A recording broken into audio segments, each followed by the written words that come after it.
Daniela Hipólito teve uma das carreiras mais comentadas da ginástica brasileira. Essa garota era vista como a maior promessa do esporte, com apenas 14 anos. Nos anos 2000, depois de conquistar a primeira medalha do Brasil em um campeonato mundial, as expectativas eram enormes. Mas por que seu desempenho não foi o mesmo em Jogos Olímpicos, onde tudo deu errado?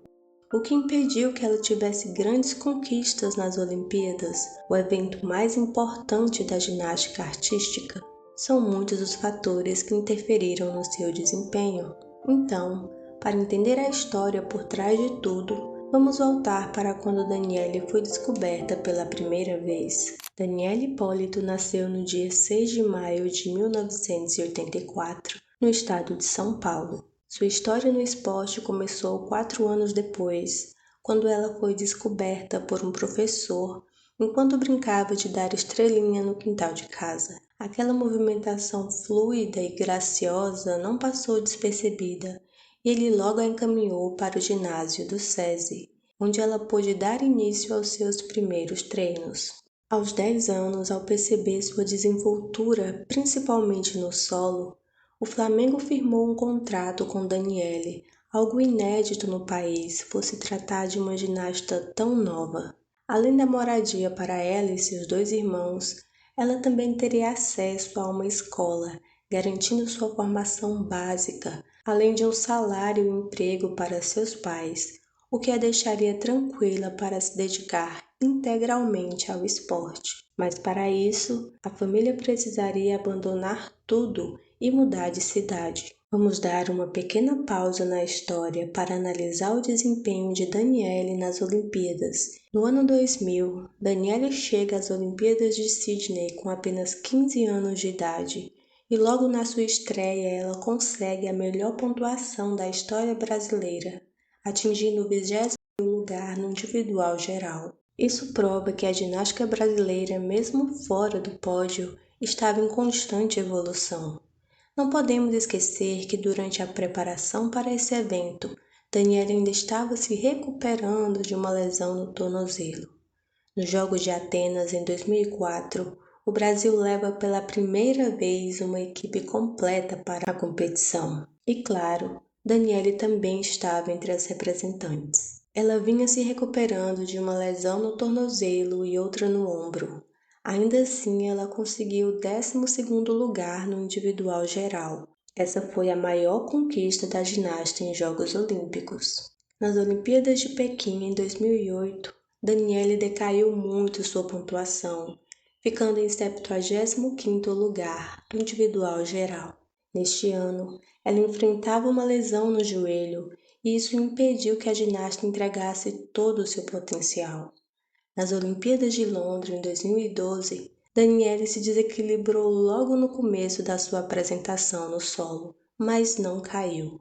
A ginasta teve que redobrar o nível de concentração durante toda a prova. Foi só no último salto que houve outro desequilíbrio, dessa vez fazendo com que ela caísse.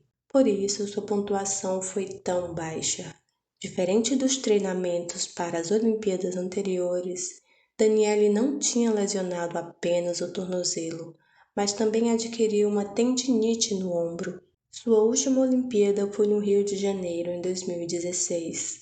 Durante a apresentação, ela sofreu uma queda, e isso a abalou tanto emocionalmente que a fez pedir desculpas ao público. A participação de Daniele no Rio foi um encerramento emocionante para sua carreira olímpica, marcando o fim de uma trajetória de mais de 15 anos se considerarmos apenas a ginástica artística de elite. Então, se Daniela Hipólito dedicou toda uma vida à ginástica, por que isso não foi suficiente para que ela competisse em pé de igualdade nos eventos olímpicos? Chegou a hora de voltar para aquele ponto da história que ficou aberto. Estamos em 1994, quando Daniele, aos 10 anos de idade, assinou um contrato com o Flamengo, que havia prometido moradia e escola, além de emprego para seus pais. Na verdade, o que aconteceu foi que, com o passar do tempo, o clube enfrentou alguns problemas financeiros. Os detalhes você consegue encontrar aqui no YouTube, Mas em resumo, a família Hipólito só não ficou sem ter onde morar porque estavam no prédio que era propriedade do Flamengo. Imagina como que estava a cabeça de Daniele nessa época. Essa instabilidade só foi diminuída 5 anos depois, em 1999, quando aos 15 anos de idade, a ginasta foi convidada a fazer parte da seleção brasileira. Isso aconteceu após um desempenho impressionante da atleta em competições nacionais. Nesse ano, ela passa a treinar no Centro de Treinamento de Ginástica Artística da CBG. Agora que podia treinar sem aquela preocupação financeira, a ginasta se dedicava cada vez mais ao trabalho. Houve um momento em que ela volta ao Flamengo, mas podemos abordar isso em outro vídeo. O fato é que essa vontade de dar sempre o seu melhor e sua incrível disciplina não foram suficientes para tirar do caminho de Daniele o que mais assombra qualquer atleta: as lesões. Entre 2000 e 2016, ela passou por várias lesões, além da ansiedade de ver as competições se aproximando e saber que precisaria se recuperar a tempo. Embora tivesse acesso à equipe multidisciplinar, com especialistas em medicina esportiva, fisioterapia e psicologia, por exemplo, era tudo muito novo. Até os profissionais precisavam se adaptar ao trabalho com atletas de alto rendimento. Então, embora as condições financeiras e estruturais tivessem melhorado, ainda faltava muito para que os nossos atletas tivessem o suporte necessário para se destacar em competições internacionais, principalmente nas Olimpíadas. E mesmo nessas condições, em 2001, Daniele conquistou algo inédito na ginástica brasileira.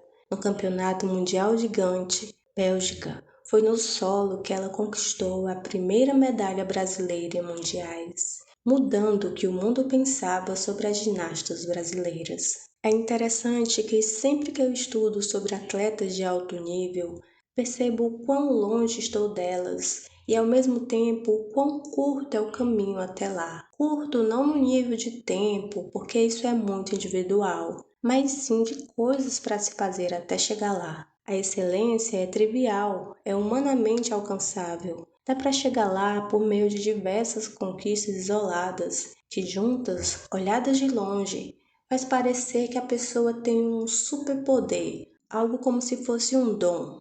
Mas quando a gente olha de perto, vê que se trata apenas de alguém muito bem encaixado, no ambiente certo, alguém que encontrou o que realmente motiva.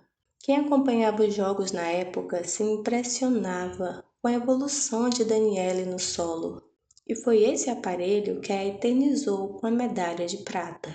Vale lembrar que na época os atletas precisavam custear do próprio bolso a passagem para competir nos eventos internacionais. E Daniele nem teria ido ao Mundial Gigante se Ronaldo Fenômeno não tivesse custeado suas passagens.